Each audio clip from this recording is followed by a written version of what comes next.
Welcome students. In the building material, this engineering geology, we are studying about the groundwater that is entering into the fourth unit. These are the topics: earthquakes and landslides. Groundwater, earthquake and landslides. We have already seen about the terminology that was mostly used for the earthquake. This class we will see about the classification of earthquake, and then next class we will see about the causes and effects. All are interconnected, so we will go for the classification. All of you know why earthquake is very major disasters coming under a natural disaster. It is mainly due to the movement of the rocks. So this earthquake was formed, so it is called as a major disaster, and also it is also called as a quake, tremor or tremor. Okay. Mostly we call it tremor, or we call it as a quake, right? Earthquake or quake as a small thing. What is it? It is a shaking of the surface of the earth resulting due to the sudden energy release in the earth's lithosphere. So lithosphere is the next part where then astrosphere will be there, then the mantle will be there. This is a soft layer which is moving. The rock moves here and there, and due to this there is lot of energy will be released, and this energy will cause the earthquake in the surface. Okay. So the earthquake may be somewhat 45 kilometers, there are 4.5 kilometers, there are any kilometers it can be down the earth, 70, 100, 300 or something like that. The focal length will be there. Okay.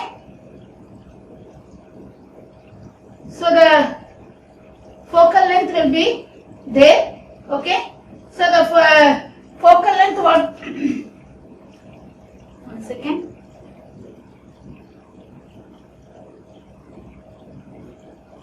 So if earthquake is there, this is called as the focus, and this is the epicenter. This is the exact length, vertical length in the ground surface. And from this focus, this call it as the focus, or we call it as the hypocenter. From this, several waves are formed. Last class we saw about the types of waves. There are 4 types of waves are there.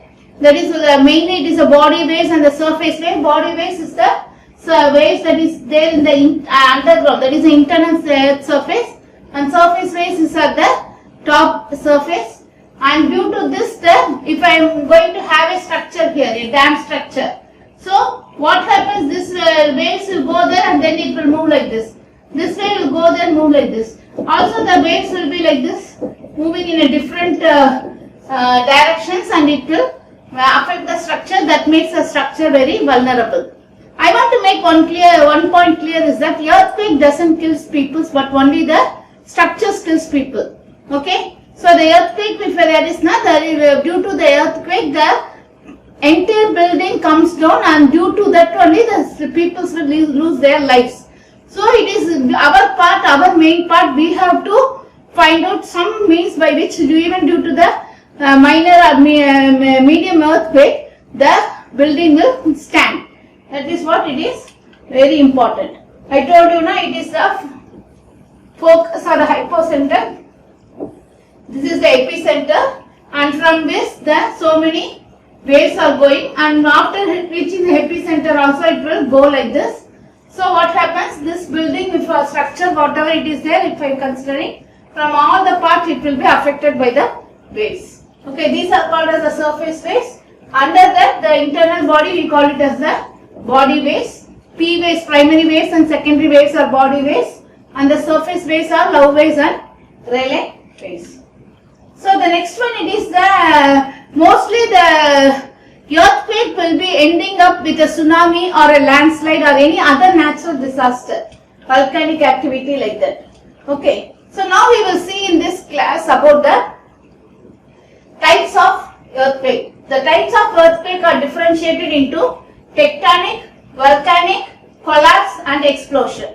So tectonic is nothing but the movement of the rocks, or the slight movement. I told you now, yesterday we saw what is a fault zone and a non-fault zone.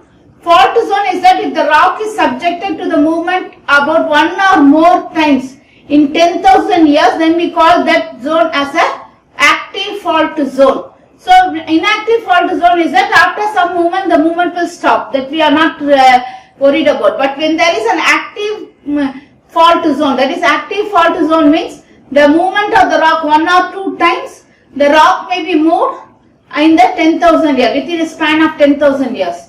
Okay. So if that is a movement, this tectonic earthquake will be there. And the second one, volcanic. Due to this magma, what happens now, due to the pressure and the temperature difference and lithosphere, it will come and make the lithosphere also disturb, and lots of energy will be released that will come out as a volcano. That is called as a volcanic eruption, or volcanic, we call it as a type of earthquake. Explosion and the collapse.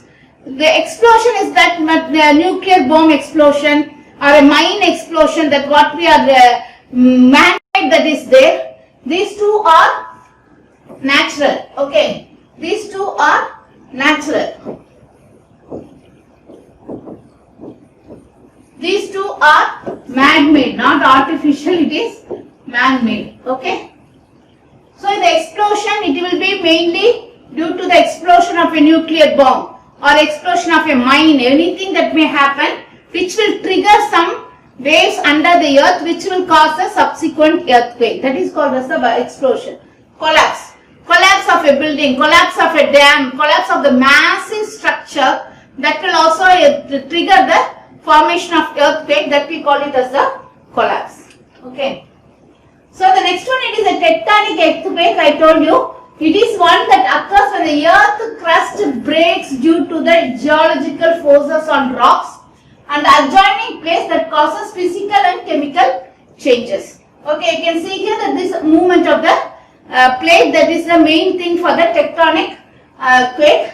So the movement of the plate may be of 3 types. One is the divergent, that is moving from one another like that of a tension force. The convergent, that the plate moves one another, right? So for example, these all things are interconnected, this divergent and convergent. If I am going to take a place like this, so if I am going to remove this as a 2 fault, right? So if this fault is going to move in this direction, then what happens, this fault, this force will be acting on this. So this fault will be having this and opposition force will be there. Due to this movement, the next layer will be acting in this opposite direction, right? In this direction. So like that, the movement of the rocks will be also transformed to the adjacent layers. So these two are mostly interconnected. When there is a divergent is there, another side there will be a convergent is there. So one example I tell you, due to this divergent, we will be seeing the valleys are formed, valleys. Due to the convergent, we can see that the mountains are formed. Okay. So these two are the major things. So wherever there is a mountain or a valley, we can see there will be surely a fault zone or a tectonic fault zone where the earthquake may occur. Right. So the next one, it is the most dangerous one. This is the slip. The slip is nothing but, if I am having a plate like this, one plate will move in this direction, another plate is moved like this direction. What we call it as a shear. Right. It is also called as a shear. So one is a convergent, the other one it is a convergent, divergent and the slip. These are the 3 things that is the major cause for the tectonic earthquake. These themselves form the classification of earthquake. We will again see about this. Okay. So tectonic occurs anywhere in the earth where there is sufficient stored elastic strain energy that drive fracture propagation along the fault. It is not like that tearing a paper into 2, right? So it is a rock. A rock, if has to be broken into 2, the lot of energy will be released. Strain energy will be released, which will be propagated to the next thing. Okay. Next we will see about the volcanic earthquake. All of you know what is a volcano. It is an earthquake that results from the tectonic forces which occur in conjunction with the volcanic activity. So due to the movement of the rocks, the earthquake gets triggered. But this earthquake that results in the volcano, we call it as a volcanic earthquake, right? So you can see here, this is the magma. When there is a lot of energy that takes place, it moves to the movement of the rocks here and there. The movement of the rocks may be there due to the heat, temperature, everything. The movement will be there, and there will be even a fault zones are there. What happens at one point of time? It will come and erupt, and it will come as a volcano. You can see the magma that is moving out. It will come as a volcano. Volcanic tremor, a long-lasting rhythmic signal associated with magma in motion, can last for a minute or for days. This volcanic activities or the volcanic earthquake may be only for a few days, or it may be even for many years, few minutes or for many days. You can see this is the time triggered. We will see for the volcanic activity. So what is the two things is that this is a natural earthquake. I am telling you, the earthquake produced by sudden movement along the fault and the plate movements. There is a plate movement. When there is a movement like this, the plate will be like this, but when there is a movement like this, then the earthquake is formed, either a movement upside or it is a sidewise.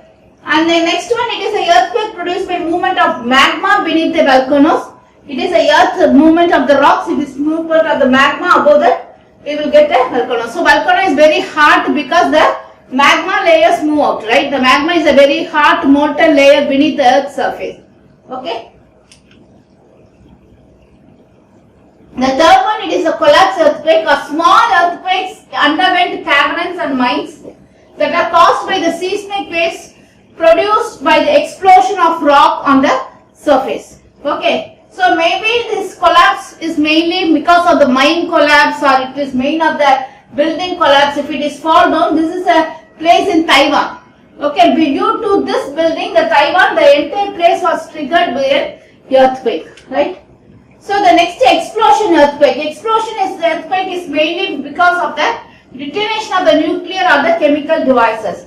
Due to the blowing of this nuclear or chemical devices with the blast to load everything, the earthquake will be triggered on the surface, which is we call it as the explosion earthquake. One of the examples here I have shown is the Lebanon. Lebanon, there was an earthquake due to this explosion. We call this earthquake due to the detonation of the nuclear bomb or some very big bomb activities. We call it as chemical devices. So there are four main types of earthquake. We saw is the tectonic earthquake due to the movement of rock, volcanic earthquake due to the movement of the magma, the hot molten magma, the collapse earthquake due to the collapse of the mine or activities in the mine or collapse of the building. Volcanic earthquake is the explosion due to the nuclear bomb or any chemical devices. So the next classification is based on the focus. Okay. So the next classification is based on focus. What is focus? So this is a surface layer of the earth. Surface layer of the earth. So somewhere in the bottom we will have the point where the earthquake originates. That is we call it as the focus. Okay, the earthquake that originates, we call it as the focus. Okay, so what is focal length? Depth of the focus is called as the focal length.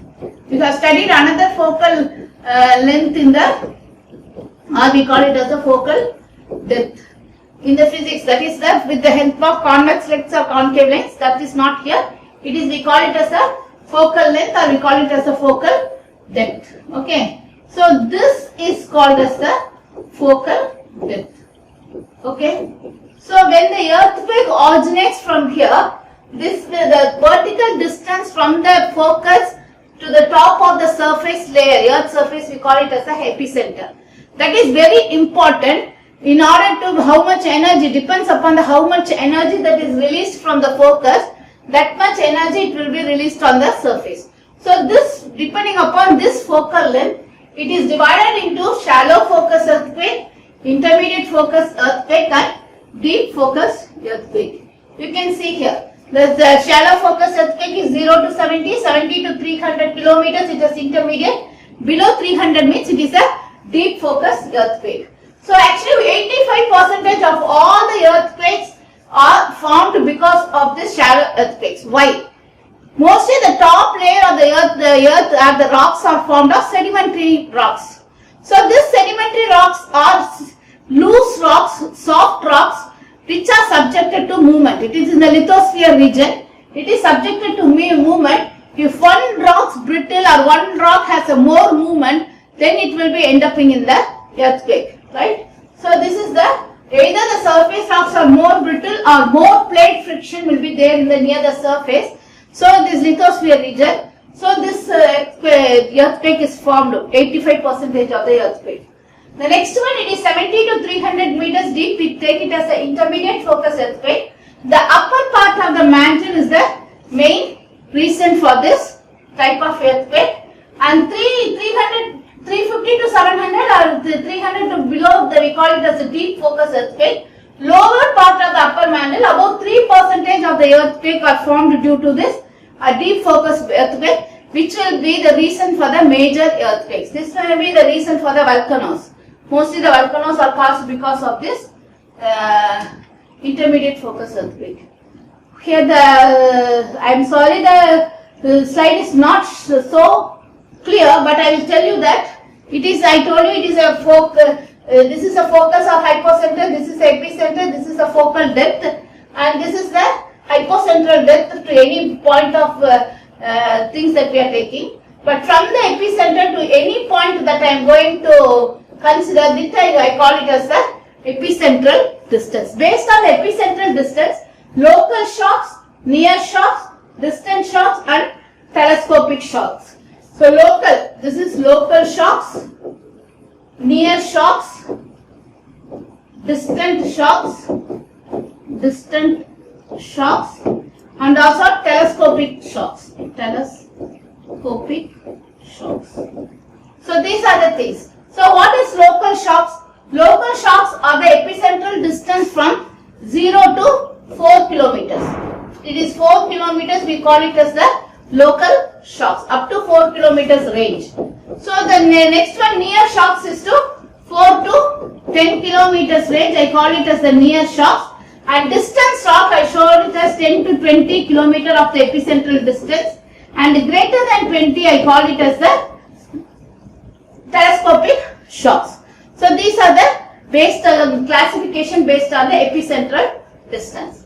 The next classification is depend on the magnitude. Magnitude is the effect, how much it is affected. The earthquake, how much intensity it is affecting a place, that we call it as the magnitude. It is usually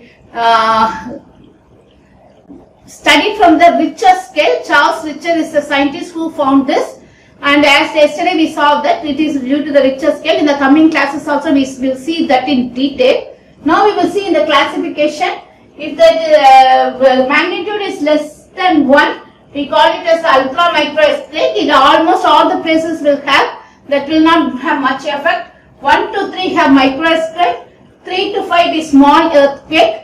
Till now we will have somewhat stability with the place. 5 to 7 moderate earthquake, 7 to 8 major or large earthquake. Major than 7 we call it as a great earthquake. Great earthquake may end it in the, tsunamis. This moderate and large earthquake may end up in the landslides and other things. So the next one, it is a classification is based on the fault. So fault is that we have told a normal fault, reverse fault, or the strip fault. It is mainly due to the what we have already, convergent, divergent and the strip faults. That is the more thing. This is the normal fault, reverse fault and the strip fault. Or I can say it as the, if it is easy for you to say this is as the convergent fault, you can say this as. So if this is a convergent fault, okay. If this plate is going outside, it is a divergent, and then next one, it is a slip, where the movement will be like this. We call it as a slip force. So normal faults form when the hanging walls drop down. The forces that create normal faults are pulling the sides apart. Pulling the sides apart, we call it as the normal fault. That is the divergent fault. Okay, where it tends to pull outside. The next one, it is the reverse fault, is that the hanging walls which is happen to attract to each other, creating reverse faults or compression and pushing the sides together. Okay, it is pushing the sides together, we call it as the reverse fault. And the third one is the transcurrent or the strike slip fault, which is having the move sideways, not up and down. It is the movement of the sideways. Okay, that I call it as the strike or the slip fault. So the earthquakes, yesterday itself I told you, for the past 8 to 30 days, what is the major earthquake that is happened in the earth surface that we will see. So today we will see about the another thing is that what is the main basic things about the plates and other things, and which are the main causes for the earthquake. You can see here this yellow line, as I told you yesterday itself, this yellow line is the formation of the plate, right? It is the movement of the plate. At the end of this lecture, I will tell you what is the movement, everything that is shown here. Okay now. So the earth plates are in constant but very slow motion.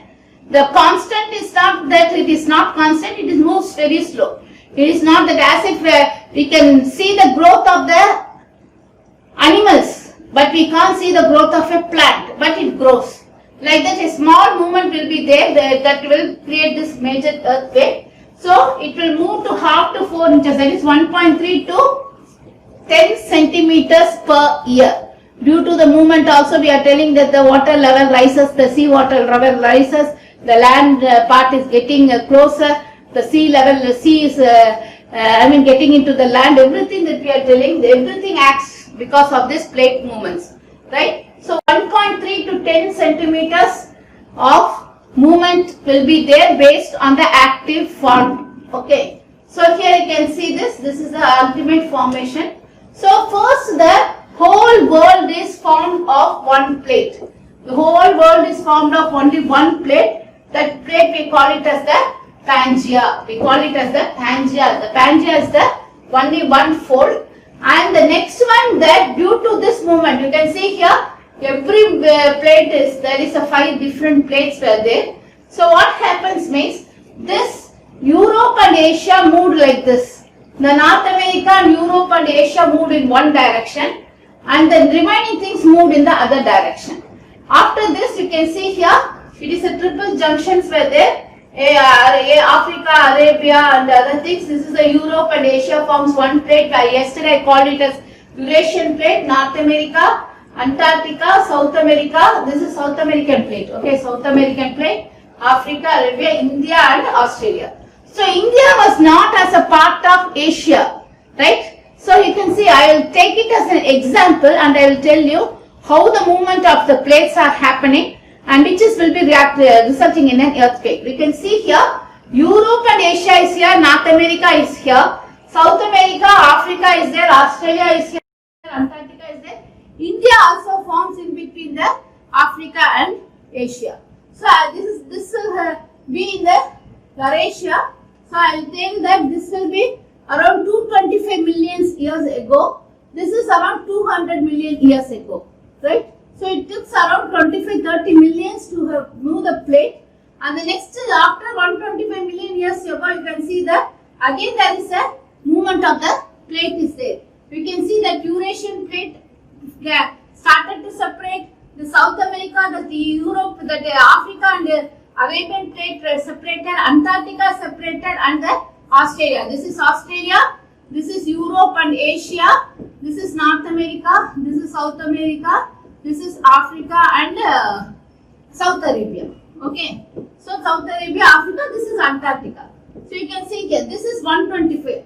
Around after this Pangaea formation, around after that, after 100 million years ago, this is the movement. So after that, in 35 million years ago, this is the ultimate formation which we see now. And you can see here, it is the present view. We can see this North America, this one formed a single one, and Europe and Asia, you can see here, this is this one, and Asia was there. This is another part, that is the Saudi Arabia is here. Since India was moved here, so you can see the India, this is Antarctica, and Australia moved here to the another one. So internal small things is the internal movement of the plates. We can see here, North America moved this side, this Asia plate got rotated, so Europe went up, Asian plate got down, that is Africa moved this side, so Arabian become a part of the Asia, and this South America moved here. Due to this movement, this formed together one continent. And this India, right? India, it is not not in the part of the Asia, but due to this movement, what happens? India particularly moved here because there is no restrictions here, but it moved and it forms a part of the Asia. But the Eurasian plate is very high that India was not able to move further. Australia moved here and it forms here, and this is the Antarctica. Okay, this is the world as on today, right? I have taken all these things from the Californian website. So, okay, this is the North America, South America, Africa, Europe, Asia, and the Indian continent, subcontinent, and the Australia and Antarctica. So, I will tell you the formation of India in detail. About 125 million years ago, India was a large island still situated off the Australian coast on a vast ocean called Tethys Sea, separated India from the Asian continent. When Pangaea broke apart about 225 million years ago, India began to forge northwards. About 80 million years ago, India was located roughly 6,400 kilometers south of the Asian continent. You can see here. Okay. So around 71 million years ago, India was away from the Europe, Asia, that is Eurasian plate or Asian continent. Okay. So actually this India ran into the Asia about 40 to 50 million years ago, and it forms a part of the Asia. In the collision and associated decrease in the rate of plate movement are interpreted to mark the beginning of the rapid uplift of the Himalayas. Okay. So I told you now, it is Europe and Asia forms a plate here, right? Europe and Asia, that is the Eurasian plate. So India was not, it is a separate plate, it is an island. Okay, now it becomes a subcontinent, right? It is a peninsular continent. Okay, so it slowly moved because it is free to move. So due to the movement of the ocean and also the plate movements, this moved and it falls and it is dashed with this Eurasian plate. This may be Eurasian plate, the Indian plate dashed with this. Due to this, what happened now? Like a paper. When paper is folded, it will fold like this, right? Yeah. When this when the paper is folded, it will fold like this, right? Dash it fold like this. That is the formation of Himalayas. I am telling you again and again. So here that is one of the examples I am telling you. So the Himalayan region, most of the earthquakes triggers happens because it is a fault zone, right? Like that, anywhere you are seeing a mountain or a valley, you can see there is a fault zone. Here the next one, it is the earthquake plains. I will tell you, broken into many pieces. These places are called as plates. So the Pangaea, when it breaks into many pieces, we call it as a plate. You can see here, this is a fault zone. This is the plates. The red color that is shown here, we call it as the plates. So there are 12 main plates on the Earth's surface. The red sign on the map world represents the largest plate boundaries. A plate boundary occurs when two plates come together. Okay, due to the convergent, we got it. So this is a major one only we have shown here. There are 12 plates. The 12 plates keep on moving around one another. Either it is convergent or it is divergent. One place it is convergent, next place it has to undergo a divergent one. These are the 12 plates. Eurasian plate, North American plate, then this is a Philippine plate, Cocos plate, there are small plate, Australian plate, Pacific plate, South African plate, Arabian plate, like that all plates are there. This tends to move one another. So the main movement of this plates against each other, either it may be a divergent movement or it may be a convergent movement, or there may be slip like that of shear. That is the major cause of the earthquake. So as a geology, we have to study how the movement happens, why the movement happens, and what is the rocks that is important for this movement, formation of rocks, sedimentary rocks, which are very important for the movement of the plates, right? So with this I will complete. The next class we will see in detail the causes of the earthquake and its effect. Thank you.